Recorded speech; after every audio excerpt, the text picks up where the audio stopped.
Nagsanib puwersa ang mga ahensya ng gobyerno para formal ng buksan ang Exercise Bantay Kadagatan 2025. Isang malakihang interagency maritime security exercise sa Naval Forces Central Headquarters na ginanap sa Lapu-Lapu City, Cebu.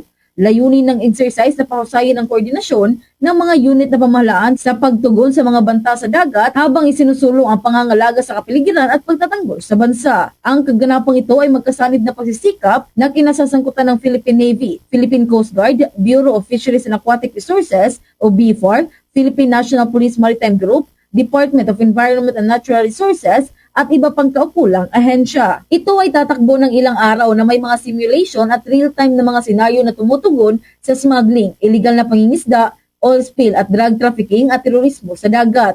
Sa naging panayam ng Bombo Radio Cebu, iginiit ni Naval Forces General Commander Commodore Joselito de Guzman na ang ehersisyo ay hindi lamang isang routine drill, kundi isang strategic initiative na umaayon sa mas malawak na layunin ng depensa at kapaligiran ng bansa. Idinagdag din anya na ang ehersisyo ay makakatulong sa pagpapalakas ng kamalayan sa maritime domain ng Pilipinas at nabilis ng mga kakayahan sa pagtugon, lalo na sa harap ng pagtaas ng geopolitical tension sa rehiyon ng Indo-Pacific at patuloy na pagbabanta mula sa mga kriminal na grupo na nagsasamantala sa mga ruta ng dagat. Bukod sa mga tactical na pagsasanay kasama rin sa Bantay Kadagatan 2025 ang mga kampanya sa kamalayan sa publiko, paglilinis sa baybayin at mga pagsisikap sa pangangalaga ng kapaligiran sa pagipagtulungan sa mga lokal na komunidad at paaralan. Ang mga hakbangin na ito ay naglalayong itaguyod ang isang kultura ng maritime responsibilidad at napapanatiling pamamahala ng mga mapagkukunan. Exercise Bantay Kadagatan sa annual activity in order to collaborate all the maritime agencies